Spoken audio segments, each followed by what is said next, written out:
I'm the fifth child at nag-usap anak na lalaki. We have to adjust that time to cope up and survive. Tatlo po kami nalipat sa public school.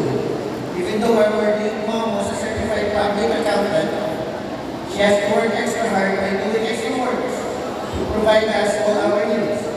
And we also have to cut our expenses to adjust sa pagwala ng aming naman.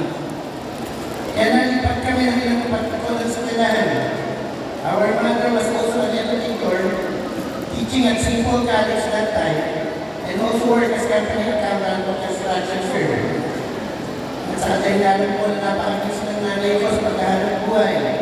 At bukod sa trabaho niya, ay di ba maliliit po siya na negosyo at activities, gaya sa pagtulong sa mga kooperatiba, sa kanilang financial auditing, bookkeeping, bilang isang CPA.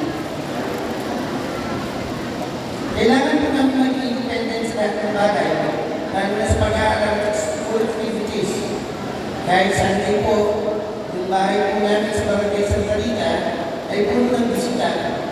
Mula sa kooperatiba na nagpapaayos ng libro, to people doing trades of local products and business in our mother. Bawal po kami magkaroon ng trouble, lalo na sa school, because it's very hard for us to attend minor and lower school meetings. Usually, my older siblings are attending in their place. Kaya po siguro lahat ng mga kapatid ay very close, lalo na that time. Sa pagsusubikan po ng aming ina, sa awa ng Panginoon, ay lahat po kaming anim na magkakapatid ay nakatapos ng pag-aaral sa kolehiyo. Tuungkol po na po sa aking nanay, ang pagiging business-minded, matatag, magiging masipag sa pagtaguyod ng magandang buhay at pag-abot ng aming pangarap.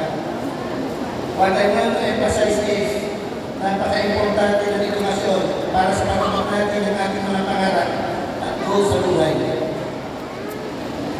Katulad niyo, way back then, nakaupo rin ako kung saan kayo nakaupo, nakikinig sa bawat nagsasalita. Tama po ba? Nakikinig po ba tayo? Halong-halo din siya ng aming nararamdaman noon. Tuwa, excited at takot. Natutuwa dahil sa wakas, pagkatapos ng 6 na taon sa elementary, ako ay gagraduate na. Ito ang sinasabi nila, malayo na, pero malayo pa. Excited dahil nakakit sa stage.